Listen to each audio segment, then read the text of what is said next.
మరో మాజీ మంత్రివర్యులు శ్రీమతి సత్యవతి రాథోడ్ గారు, జనగామ ఎమ్మెల్యే పల్లా రాజేశ్వరరెడ్డి గారు, మరో పార్లమెంట్ సభ్యులు గౌరవనీయులు రవిచంద్ర గారు, మహబూబాబాద్ బీఆర్ఎస్ పార్లమెంట్ అభ్యర్థి శ్రీమతి మాలోతు కవిత గారు,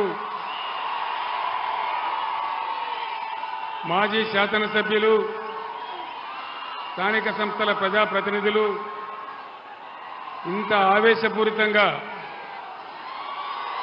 45 డిగ్రీల ఎండలో ఈ సమావేశానికి తరలివచ్చినటువంటి అన్నాదమ్ములకు, అక్కా చెల్లెలకు అందరికీ నమస్కారాలు. పార్లమెంట్ ఎన్నికలు జరుగుతున్న ఈ తరుణంలో మీ అందరూ కూడా ఇంత ఆవేశపూరితంగా ఇక్కడికి కదిలి రావడం చాలా సంతోషంగా ఉంది. అయితే ఈరోజు ఎక్కువ టైం లేదు నాకు. ఎలక్షన్ కమిషన్ నా మీద నిషేధం పెట్టింది. మీరు ఒక 5 నిమిషాలు కామ్గా ఉంటే మనం సభ ముగించుకోవచ్చు. మహబూబాబాద్ జిల్లా ఎంతో ప్రేమతో ఇది గిరిజన ప్రాంతమని, ఈ ప్రాంతంలో అభివృద్ధి రావాలని మనమందరం కూడా ఆలోచన చేసి రాష్ట్రంలో ఈ మారుమూల ప్రాంతంలో మనం మహబూబాబాద్ జిల్లా ఏర్పాటు చేసుకున్నాం. ఈరోజు ఈ రాష్ట్ర ప్రభుత్వం స్పష్టంగా చెప్తా ఉంది, మహబూబాబాద్ జిల్లాను రద్దు చేస్తామని చెప్తా ఉన్నది. నేను ఒక మాట మిమ్మల్ని అడుగుతా, మహబూబాబాద్ జిల్లా ఉండన్నా పోవన్నా? వినబడతలేదు. మహబూబాబాద్ జిల్లా ఉండన్నా? మహబూబాబాద్ జిల్లా ఉండానంటే, ఈ ముఖ్యమంత్రి మెడలు వంచానంటే,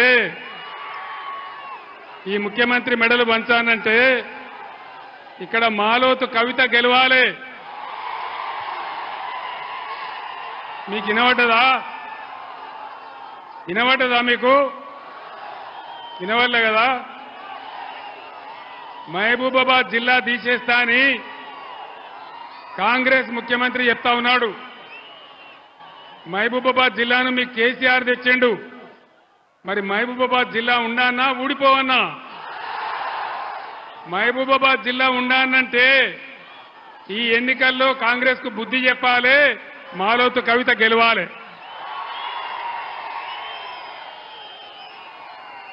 ఈ ఏరియాలో తాగునీళ్ళు వచ్చేటివి కావు.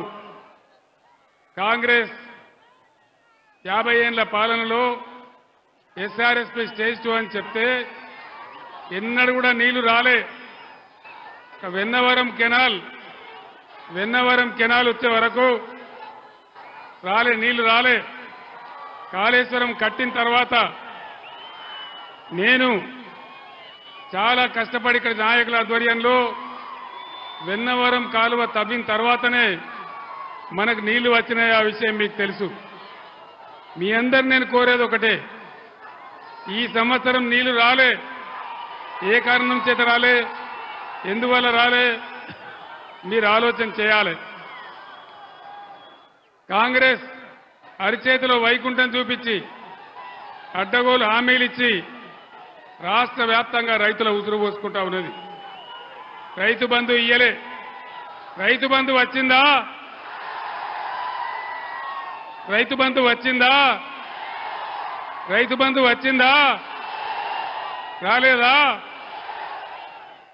ఎవరికైనా 2500 రూపాయలు వచ్చినాయా?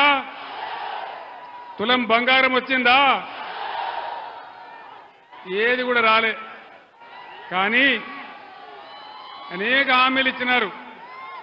ఒకటే ఒక్క హామీ, ఉచిత బస్సు నెరవేరిస్తే భయంకరంగా ఆటో రిక్షా కార్మికులంతా రోడ్డున పడిపోతా ఉన్నారు. వాళ్ళ బతుకులు ఆగమైపోతా ఉన్నాయి. ఆటో రిక్షా బిడ్డలు ఆత్మహత్య చేసుకుంటా ఉన్నారు. ఒక స్కీమ్ పెడితే మంచిదే, మహిళల గురించి మేము వద్దనడం లేదు. కానీ ఆ స్కీమ్ పెట్టినప్పుడు వచ్చేటువంటి బాధలు, ఇబ్బందులు ప్రభుత్వం గమనించి ఆటో రిక్షా కార్మికులకు కూడా తగిన న్యాయం చేయాలి. ఆటో రిక్షా కార్మికులకు న్యాయం జరగాలి. అది జరిగేదాకా బీఆర్ఎస్ కొట్లాడుతుందని మనవి చేస్తా ఉన్నా. రైతు బంధు రాలే, కాలువలలో నీళ్లు ఇయ్యలే, కరెంటు చక్కగా ఇయ్యలే, మళ్ళా బోర్ బండ్లన్నీ వస్తా ఉన్నాయి, అనేక ఇబ్బందులు జరుగుతూ ఉన్నాయి.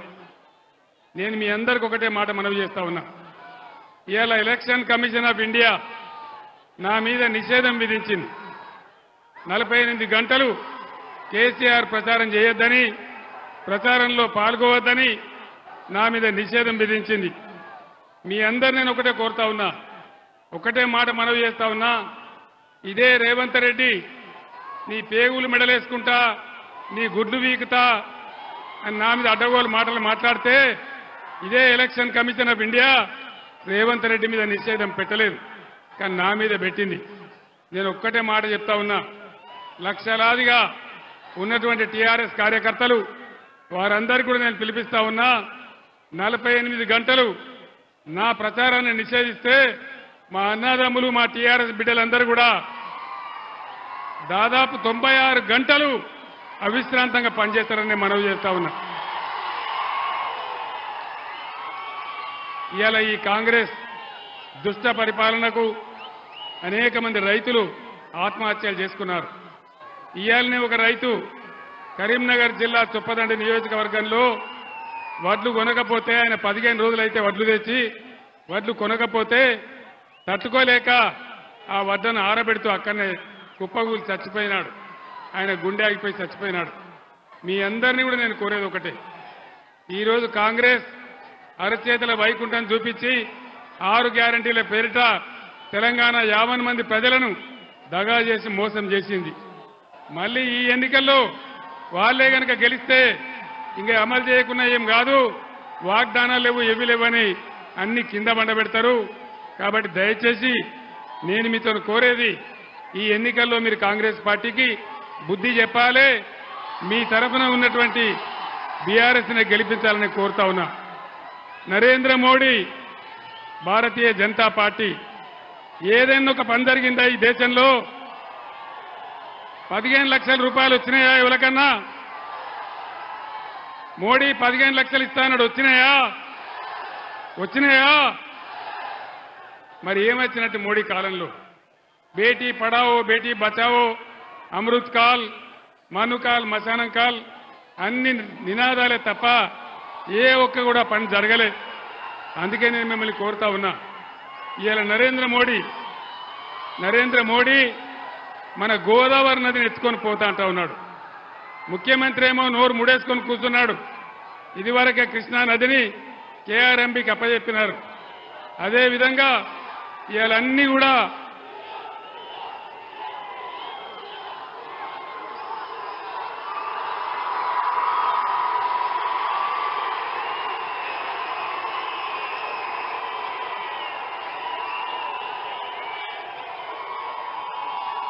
నాకు టైం లేదు, నేను 8:55 నిమిషాలకు ఉపన్యాసం బంద్ చేయాలా? ఈసీ నా మీద నిషేధం పెట్టింది. మీరు ఒక 10 నిమిషాలు దయచేసి నినాదం ఆపాల. ఇవాళ నరేంద్ర మోడీ మన గోదావరిని ఎత్తుకపోతా అంటున్నాడు. ముఖ్యమంత్రి ఏమో నోరు కూడా తెరుస్తలేడు. ఇదివరకే కృష్ణానదిని ఉంచబోయి కేఆర్ఎంబీకి అప్పచెప్పినారు. ఇవాళ కనీసం ఖమ్మం పట్టణంలో మురికి నీళ్ళు వస్తూ ఉన్నాయి. మన మహిబాద్ నియోజకవర్గంలో కూడా డోర్నకల్ కానీ, మహిబాద్ కానీ, నర్సంపేట కానీ భయంకరంగా మంచినీళ్ళ సమస్య వస్తూ ఉన్నది. 8 ఏళ్ళు మంచిగా నడిచినటువంటి కరెంట్ ఎక్కడ పోయింది? భగీరథ ఎక్కడ పోయింది? దయచేసి మీరు ఆలోచించాలని కోరుతా ఉన్నా. 70 ఏళ్ల కాంగ్రెస్ పాలనలో ఏనాడు కూడా ఎక్కడ కూడా గిరిజనులను గౌరవించలే. కానీ బీఆర్ఎస్ ప్రభుత్వంలో సేవాలాల్ మహారాజ్ భవనం కట్టుకున్నాం, అక్కడ బంజారా భవన్ కట్టుకున్నాం, మన సత్యవతి రాథోడ్ గారే కట్టించినారు. అదేవిధంగా గిరిజనులకు 10% రిజర్వేషన్ పెట్టుకున్నాం. ఏ ప్రభుత్వం కూడా చేయలే. గిరిజన తండాలన్నీ గ్రామ పంచాయతీలు చేసుకున్నాం, ఏ ప్రభుత్వం కూడా చేయలే. కాబట్టి నేను గిరిజన బిడ్డలను కోరుతా ఉన్నా, మీరు దయచేసి ఎట్టి పరిస్థితులలో మీ యొక్క ప్రతాపం ఈ పార్లమెంట్ ఎన్నికల్లో చూపెట్టాలని మిమ్మల్ని అందరినీ కూడా నేను కోరుతా ఉన్నా. అదేవిధంగా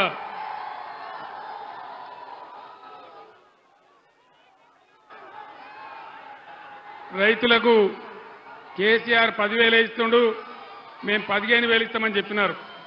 వచ్చినాయా 15,000? 15,000 వచ్చినాయా? 15,000 రాలే, పాత 10,000 కూడా రాలే. రైతు కూలీలకు నెలకు 1,200 రూపాయలు ఇస్తామని చెప్పినారు. ఏ రైతు కూలికన్నా వచ్చిందా? ఏ రైతు కూలికి రాలే. ఒక్క ఉచిత బస్సు తప్ప 6 గ్యారంటీలు మొత్తం ఆగం చేసినారు. అందరిని ఆగం పట్టే ప్రయత్నం చేసినారు. ఇలా మంచినీళ్ళ బాధ, కరెంటు బాధ, రైతులు వడ్లు కొనే పరిస్థితి లేదు. 500 రూపాయలు రైతులకు బోనస్ ఇస్తామన్నారు. వడ్లకు ఇచ్చిండ్రా? బోనస్ ఇచ్చిండ్రా? రైతులకు 500 బోనస్ వచ్చిందా? 500 బోనస్ వచ్చిందా? ఎక్కడ కూడా రాలే, వచ్చే పరిస్థితి కూడా లేదు. అందువల్ల మీ అందరినీ కూడా నేను కోరేది, ఈ ఎలక్షన్లో మీ అందరూ కూడా ఏకమై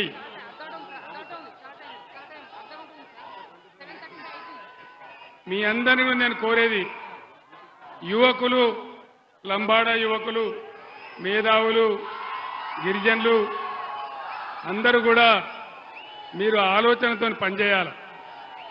ఆలోచనతో పనిచేస్తేనే మనం ముందు పోగలుగుతాం, విజయం సాధించగలుగుతాం. అందువల్ల ఒక పిచ్చి ఆవేశంలో కాకుండా బ్రహ్మాండంగా మీరందరూ విచక్షణతో ఆలోచించి, బీఆర్ఎస్ ఉన్నప్పుడు ఎట్లా ఉండే, ఇలా కాంగ్రెస్ వచ్చినాక ఈ 5 నెలల్లో ఎట్లా అయిపోయింది, దీనికి కారణమేంది, మీరందరూ కూడా ఆలోచించాలని మిమ్మల్ని అందరినీ కూడా నేను కోరుతా ఉన్నా. ఈరోజు ఇంత వయసు వచ్చిన తెలంగాణ ప్రజలను కాపాడాలని, తెలంగాణను ఎట్టి పరిస్థితులలో ఆగం కానియద్దని నేను పోరాటం చేస్తా ఉన్నా. నా ప్రాణం ఉన్నంత వరకు తెలంగాణకు అన్యాయం జరగనివ్వను, ఎట్టి పరిస్థితుల్లో జరగనివ్వనని చెప్పి నేను మీకు హామీ ఇస్తా ఉన్నా. ఎన్నికల కమిషన్ నిషేధం ఉండడం వల్ల నేను ఎక్కువ మాట్లాడలేకపోతా ఉన్నా. కవిత బ్రహ్మాండమైన నాయకురాలు, మచ్చలేని మనిషి, పార్లమెంట్ సభ్యురాలిగా మీ అందరి ఆదరాభిమానాలు పొంది గత 5 ఏళ్లు బ్రహ్మాండంగా పనిచేసింది. ఈసారి కూడా కవితకు అవకాశం ఇస్తే రేపు పార్లమెంట్లో ఇతర ఎంపీలతో పాటు తెలంగాణ హక్కులు కాపాడడానికి, తెలంగాణ నీళ్లు తెలంగాణ కాపాడడానికి, తెలంగాణకు నిధులు రాబట్టడానికి, తెలంగాణ అస్తిత్వాన్ని రక్షించడానికి, తెలంగాణను ముందుకు తీసుకుపోవడానికి మీ సేవకురాలిగా పనిచేస్తుంది. కాబట్టి కవితను గెలిపించాలని నేను మీ అందరినీ కూడా కోరుతా ఉన్నా. ఈ రకంగా మీరందరూ మహబూబాబాద్లో ఈరోజు ఇంత పెద్ద ఎత్తున బ్రహ్మాండంగా తరలి వచ్చినారు. ఒక ఉప్పెనలాగా అసలు మహబూబాబాద్లో నేల ఈనిందా అన్నట్టుగా మీరంతా తన్నుకొని వచ్చారు. మీ అందరికీ కూడా ఇంత ఆవేశపూరితంగా వచ్చిన మీ అందరికీ పేరు పేరున నేను ధన్యవాదాలు తెలియజేస్తా ఉన్నా. అందరికీ తెలుసు బీఆర్ఎస్ యొక్క స్వప్రయోజనాలు ఏముండవు. ప్రతి క్షణం ప్రజల కోసం, ప్రతి క్షణం ప్రగతి కోసం, ప్రతి మాట ప్రజల కోసం, ప్రతి అడుగు ప్రజల కోసంగా బీఆర్ఎస్ తెలంగాణ ఇంటి పార్టీగా పనిచేస్తుంది. కాబట్టి బీఆర్ఎస్ ఆదరించి కవితను గెలిపించాలని కోరుతూ నేను సెలవు తీసుకుంటా ఉన్నా. జై తెలంగాణ.